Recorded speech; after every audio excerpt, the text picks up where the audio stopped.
United Nations Convention on the Law of the Sea, 1982, Part 17. Final Provisions. Article 305. Signature. 1. This convention shall be open for signature by a. all states, b. Namibia, represented by the United Nations Council for Namibia, c. all self-governing associated states which have chosen that status in an act of self-determination supervised and approved by the United Nations in accordance with General Assembly Resolution 1514, 15, and which have competence over the matters governed by this convention, including the competence to enter into treaties in respect of those matters. D. All self-governing associated states which, in accordance with their respective instruments of association, have competence over the matters governed by this convention, including the competence to enter into treaties in respect of those matters. E. All territories which enjoy full internal self-government, recognized as such by the United Nations, but have not attained full independence in accordance with General Assembly Resolution 1514, 15. and which have competence over the matters governed by this convention, including the competence to enter into treaties in respect of those matters. F. International organizations, in accordance with Annex 9. 2. This convention shall remain open for signature until December 9, 1984 at the Ministry of Foreign Affairs of Jamaica and also, from July 1, 1983 until December 9, 1984. At United Nations Headquarters in New York. Article 306.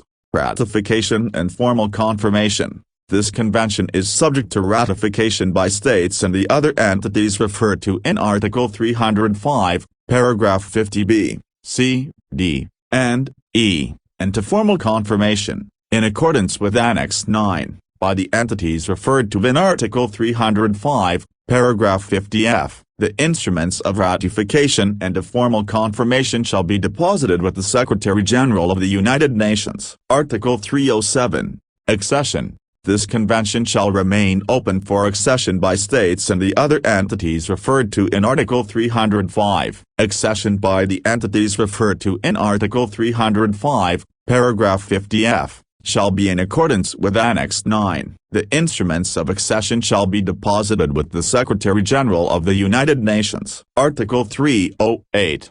Entry into force. 1. This convention shall enter into force 12 months after the date of deposit of the 60th instrument of ratification or accession. 2. For each state ratifying or acceding to this convention after the deposit of the 60th instrument of ratification or accession, the convention shall enter into force on the 30th day following the deposit of its instrument of ratification or accession, subject to paragraph 1.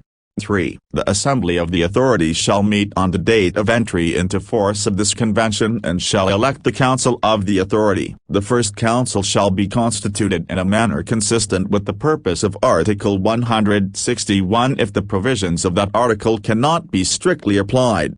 4. The rules, regulations and procedures drafted by the preparatory commissions shall apply provisionally pending their formal adoption by the authority in accordance with Part 11.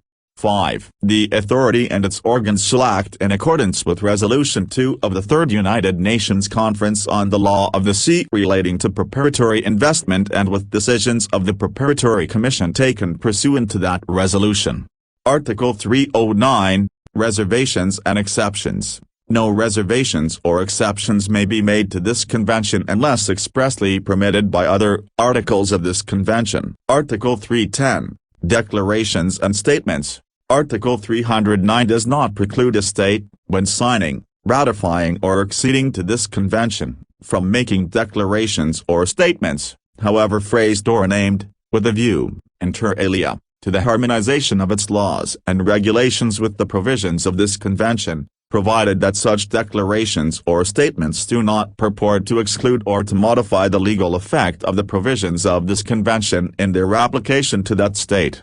Article 311. Relation to other conventions and international agreements. 1. This convention shall prevail, as between states parties, over the Geneva Conventions on the Law of the Sea of April 29, 1958. 2. This convention shall not alter the rights and obligations of states parties which arise from other agreements compatible with this convention and which do not affect the enjoyment by other states parties of their rights or the performance of their obligations under this convention. 3. Two or more states parties may conclude agreements modifying or suspending the operation of provisions of this convention, applicable solely to the relations between them, provided that such agreements do not relate to a provision derogation from which is incompatible with the effective execution of the object and purpose of this convention, and provided further that such agreements shall not affect the application of the basic principles embodied herein, and that the provisions of such agreements do not affect the enjoyment by other states parties of their rights or the performance of their obligations under this convention. 4. States parties intending to conclude an agreement referred to in paragraph 3 shall notify the other states parties through the Depository of this convention of their intention to conclude the agreement and of the modification or suspension for which it provides. 5. This article does not affect international agreements expressly permitted or preserved by other articles of this convention. 6. States parties agree that there shall be no amendments to the basic principle relating to the common heritage of mankind set forth in Article 136 and that they shall not be party to any agreement in derogation thereof. Article 312, Amendment 1. After the expiry of a period of 10 years from the date of entry into force of this convention, a state party may, by written communication addressed to the Secretary-General of the United Nations, propose specific amendments to this convention, other than those relating to activities in the area, and request the convening of a conference to consider such proposed amendments. The Secretary-General shall circulate such communication to all states parties, if, within 12 months from the date of the circulation of the communication, not less than one-half of the states parties reply favorably to the request, the Secretary-General shall convene the conference.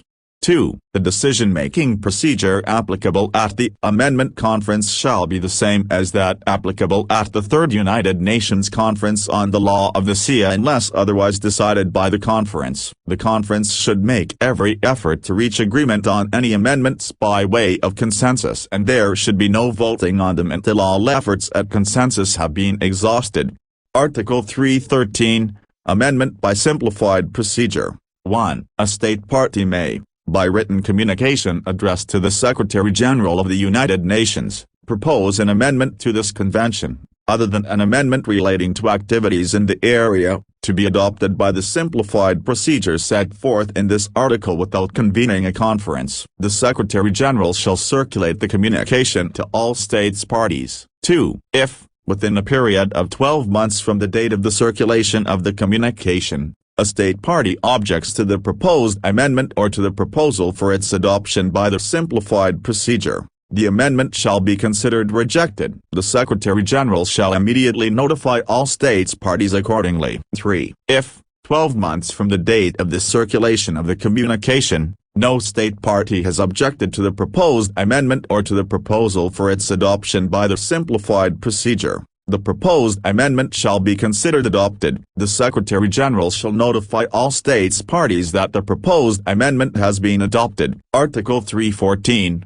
Amendments to the provisions of this convention relating exclusively to activities in the area. 1. A state party may, by written communication addressed to the Secretary-General of the authority, propose an amendment to the provisions of this convention relating exclusively to activities in the area, including Annex V, Section 4. The Secretary-General shall circulate such communication to all states parties. The proposed amendment shall be subject to approval by the Assembly following its approval by the Council. Representatives of states parties in those organs shall have full powers to consider and approve the proposed amendment. The proposed amendment as approved by the Council and the Assembly shall be considered adopted. 2. Before approving any amendment under paragraph 1, the Council and the Assembly shall ensure that it does not prejudice the system of exploration for an exploitation of the resources of the area, pending the review conference in accordance with Article 155. Article 315, Signature, Ratification of, Accession to and authentic texts of amendments. 1. Once adopted, Amendments to this convention shall be open for signature by states parties for 12 months from the date of adoption, at United Nations headquarters in New York, unless otherwise provided in the amendment itself. 2. Articles 306, 307 and 320 apply to all amendments to this convention. Article 316, Entry into force of amendments. 1. Amendments to this convention, other than those referred to in paragraph 5, shall enter into force for the states parties ratifying or acceding to them on the 30th day following the deposit of instruments of ratification or accession by 2/3 of the states parties or by 60 states parties, whichever is greater. Such amendment shall not affect the enjoyment by other states parties of their rights or the performance of their obligations under this convention. 2. An amendment may provide that a larger number of ratifications or accessions shall be required for its entry into force than are required by this article. 3. For each state party ratifying or acceding to an amendment referred to in paragraph 1 after the deposit of the required number of instruments of ratification or accession, the amendment shall enter into force on the 30th day following the deposit of its instrument of ratification or accession.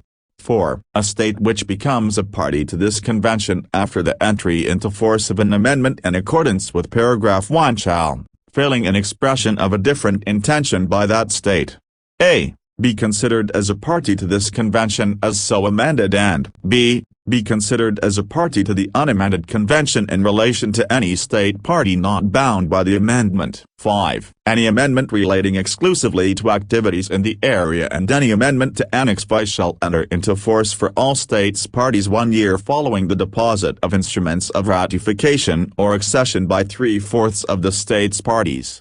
6. A state which becomes a party to this convention after the entry into force of amendments in accordance with paragraph 5 shall be considered as a party to this convention as so amended.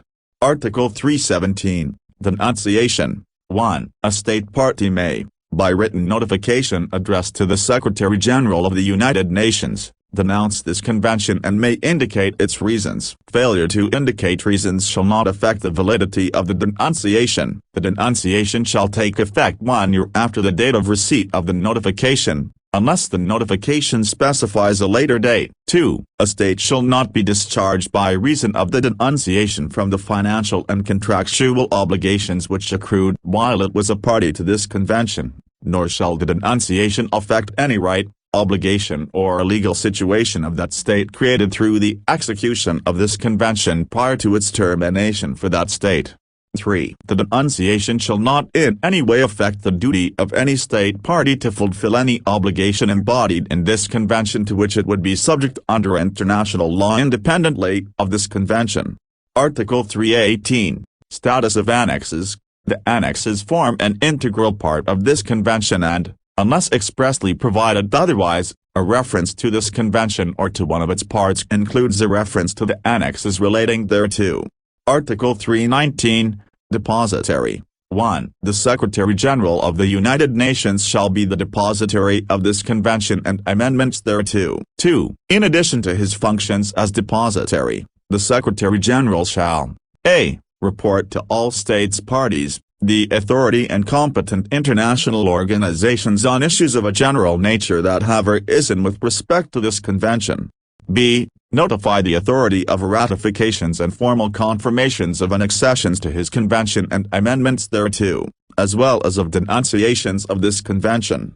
c. Notify states parties of agreements in accordance with Article 311, paragraph 4. d. Circulate amendments adopted in accordance with this convention to states parties for ratification or accession. e. Convene necessary meetings of states parties in accordance with this convention. 3. a. The Secretary-General shall also transmit to the observers referred to in Article 156, I. Reports referred to in paragraph 2a. 2. Notifications referred to in paragraph 2b and c. and 3. Texts of amendments referred to in paragraph 2d, for their information. b. The Secretary-General shall also invite those observers to participate as observers at meetings of states parties referred to in paragraph 2e.